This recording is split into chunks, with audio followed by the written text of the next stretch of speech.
자, 이제 우리 다시 한번 붕당을 들어가 보도록 할게요. 우리가 붕당이라고 해서 지금 요 부분을 좀 많이 어려워하고 있는데요. 우선 이 사림 시기에 사림이 사화를 겪었던 시기가 있었죠. 자, 이 사화라는 것을 통해서 무, 갑자, 기묘, 을사. 자, 여기 공부하는 방법 뭐라고요? 여기에 각각의 원인들을 알아두셔야 되고, 특히나 요 기묘사와 같은 경우에는 이 조광조라고 하는 사람의 개혁까지 기억을 해두셔야 됐습니다. 자, 이 모든 사화가 끝나고 나서 그 뒤에 붕당이 처음으로 이루어지게 된 시기는 바로 선조 시기가 되고요. 이때 사림이 어떻게 나뉘냐면 바로 동인과 서인으로 나뉘게 됩니다. 동인과 서인으로 나뉘게 돼요. 자, 그러면 이제 동인과 서인으로는 왜 나뉘게 되었느냐 라고 나오게 된다면 바로 우리 뭘 떠올려야 된다? 그렇죠. 바로 이조전랑직이라고 하는 이 이조전랑을 꼭 기억해 두셔야 되겠습니다. 여기 가운데 두고 이조전랑직이라는 것을 두고 이렇게 동인과 서인으로 나뉘게 됩니다.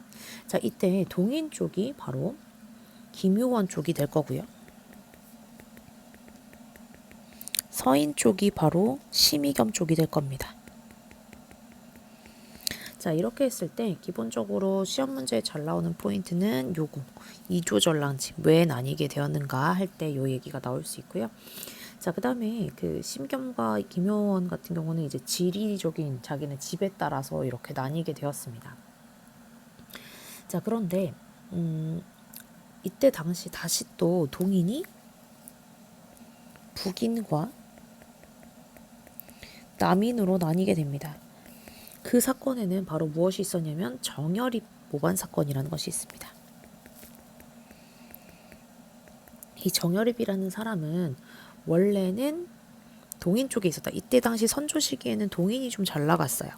이렇게 알아두시면 이때 당시에 선조 시기에는 동인이 조금 잘 나갔다. 동인이 조금 잘 나갔는데 정열입이 원래는 서인에 있다가 이제 동인으로 갈아타게 된 거죠. 왜냐면은 잘 나가는 쪽으로 갈아타려고 한 거죠. 자, 그럼 동인이 되어서 이제 어떻게 된 거예요? 서인을 까기 시작합니다. 자, 그러다 보니까 서인을 까는 과정에서 이제 서인이 이 정열입을 어떻게 보면 그렇게 나누게 되죠. 그 나쁜 놈이다. 이렇게 나뉘게 됩니다. 그래서 이 일파들을 다 어떻게 보면 괴멸시켰던 사건이 바로 이 정열입의 모반 사건이 됩니다. 자, 그렇게 되고 나서 이 사건의 조사를 맡은 사람이 누구냐면 정철이라는 사람이었어요. 이 정철이라는 사람이 막 1000명의 동인들을 모반죄, 이렇게 반역을 꾀했다라고 해서 처벌을 하게 됩니다.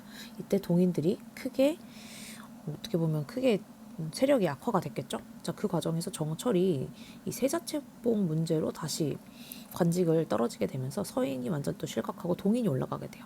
자, 그 과정 중에서 동인에서 정철을 아예 죽여버리자라는 게 북인이 됩니다. 과격분자가 되겠죠. 그 다음에 아니다. 그래도 좀 귀양 보내자라고 했던 게 남인이 되겠습니다.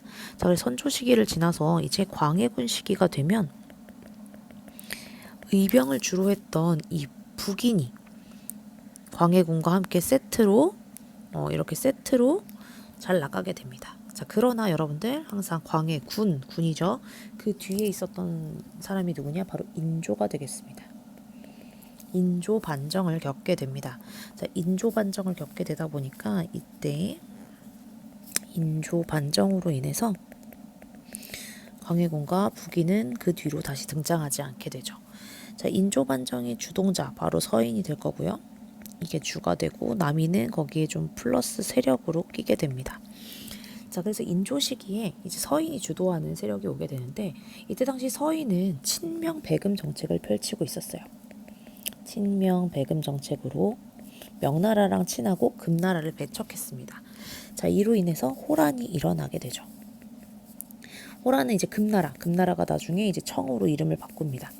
이렇게 쳐들어오게 됐고 이 과정에서 우리는 삼전도의 굴욕이라고 하는 왕이 이렇게 머리를 3번 이렇게 머리를 바닥에 찍고 조아리는 그런 일을 겪게 되고요.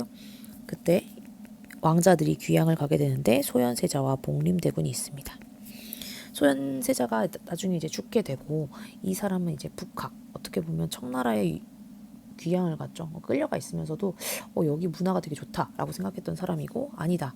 난 여기 이 원수를 갚겠다라고 했던 복림대군은 북벌을 주장을 하죠. 자, 근데 소현세자가 죽고 둘째였던 복림대군이 왕이 오릅니다. 그가 바로 효종이 됩니다. 자, 그래서 이 효종은 아까 뭐라고요? 북벌. 난 진짜 이 치욕을 갚겠다라고 했던 북벌론에 주장을 했던 사람이었어요. 이때 이제 송시열이랑 같이 북벌론을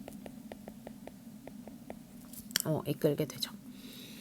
자, 그렇게 되고 이제 현종 시기가 오게 됩니다. 좀 밑으로 갈게요. 현종 시기가 오게 됐어요. 그래서 우리 왕의 이름을 따져보면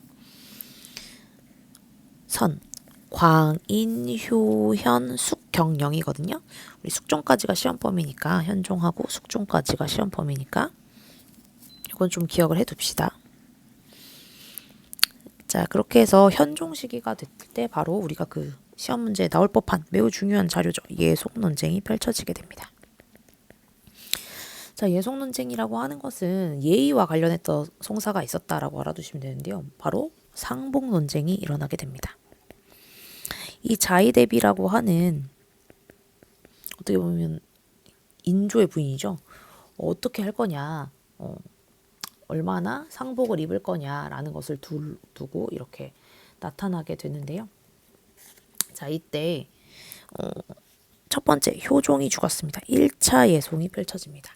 1차 예송에서 서인은 남인은 각각 어떻게 주장을 하냐면 서인은 바로 복림대군은 둘째다. 그 사대부의 내용을 적용해가지고 얘는 1년을 입어야 된다라고 주장을 했고 남인은 아니다. 그래도 국왕이다. 최고 예우를 갖춰야 된다라고 해서 장자대우를 해서 3년을 해야 된다라고 주장을 합니다.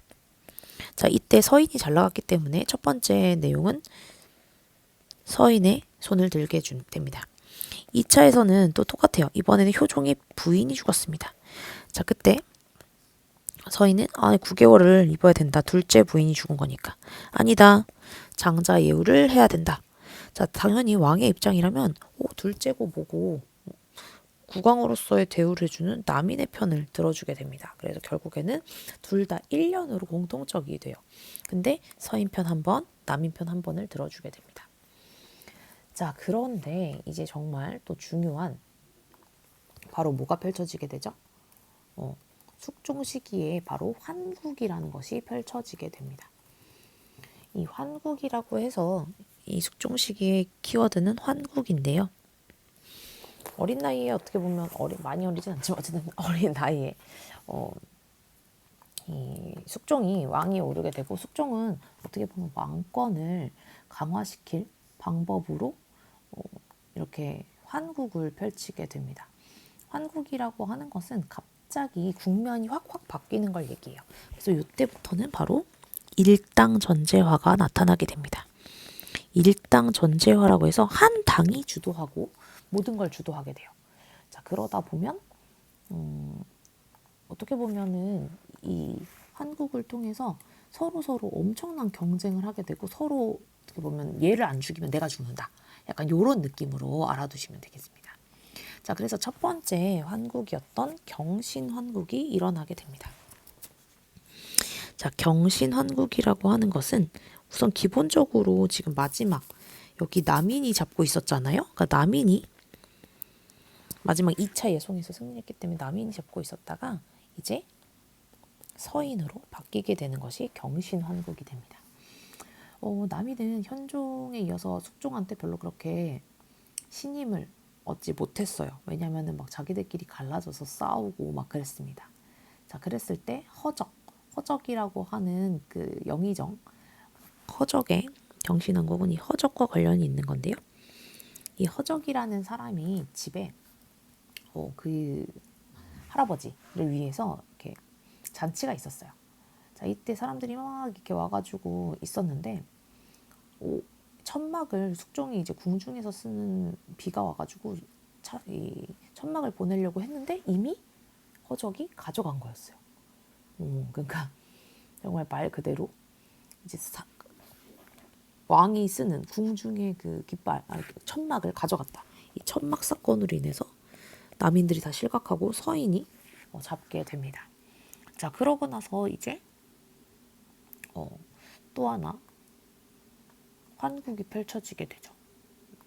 바로 이제 그 다음으로는 기사 환국이 펼쳐지게 되는데요.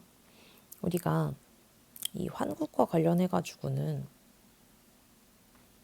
좀 잘 알아둬야 될 게, 선생님께서 얼마나 어떻게 출제를 하실지는 모르겠지만 그래도 좀 여기 부분에 대해서 마지막 부분이기 때문에 좀 잘 알아두셨으면 좋겠습니다. 이게 기사 환국이에요. 환국은 원래 시험에는 잘 안 나오는데 범위에 들어간다 그래서, 이 기사 환국은 서인이 실각하고 다시 남인이 정권을 잡은 사건이에요. 이것과 관련해 가지고는 이 인현왕후가 후사가 없는 거예요. 아들이 없어. 그러다 보니까 숙종이 장희빈의 아들을 세자로 책봉을 하게 됩니다. 하려고 했어요. 하려고 했는데 이제 서인이 그걸 완전히 반대하고 남인이 찬성을 합니다. 자, 그때 송시열, 서인의 짱이었던 송시열이 사약을 받게 되고 결국에는 남인이 정권을 장악하게 됩니다. 그래서 이때 이후로 장희빈이 왕비가 돼요. 이때 이제 장희빈의 아들, 이 아들을 세자로 책봉하느냐라는 걸 두고 서인이 이제 막 반대했던 그 사건이 바로 기사환국이 되겠습니다. 자, 그런데 다시 서인이 정권을 잡게 되는 그 환국이 바로 갑술환국이 됩니다. 자, 이 갑술환국은요, 이제 서인들이 어떻게 보면 인현왕후 쪽을 밀었고, 그 다음에 남인은 장희빈이랑 연결이 됐단 말이에요. 자, 근데 이제 다시 인현왕후 복위운동을 반대했던 남인들이 화를 입게 된 사건입니다. 장희빈의 행동이 너무 방자해지고 막 이상하게 막 저주 걸고 막 인형에다 저주 걸고 이러다 보니까 이 숙종은 인현왕후한테 다시 마음이 돌아서게 됩니다. 그래서 서인이 그 인현왕후를 다시 복위시키는 운동을 숙종이 지지하게 되면서 다시 서인을 등용시켰던, 그리고 장희빈이 사약을 먹게 됐던 인현왕후에 대한 복위, 요게 바로 갑술환국이 되겠습니다. 그래서 여러분들이 여기와 관련해서는 좀 알아두셔야 될 게 이렇게 알아두시면 되겠고, 그 다음에 쌤이 필기나 이런 것들을 봤더니 붕당 같은 경우가 다시 이렇게 해서 서인이 노론과 소론으로, 서인이 다시 서인 노론과 소론으로 갈라진 것까지 나오더라고요. 그래서 그것까지도 여러분들이 조금 기억을 해두셔야 되겠습니다. 여기 같은 경우에는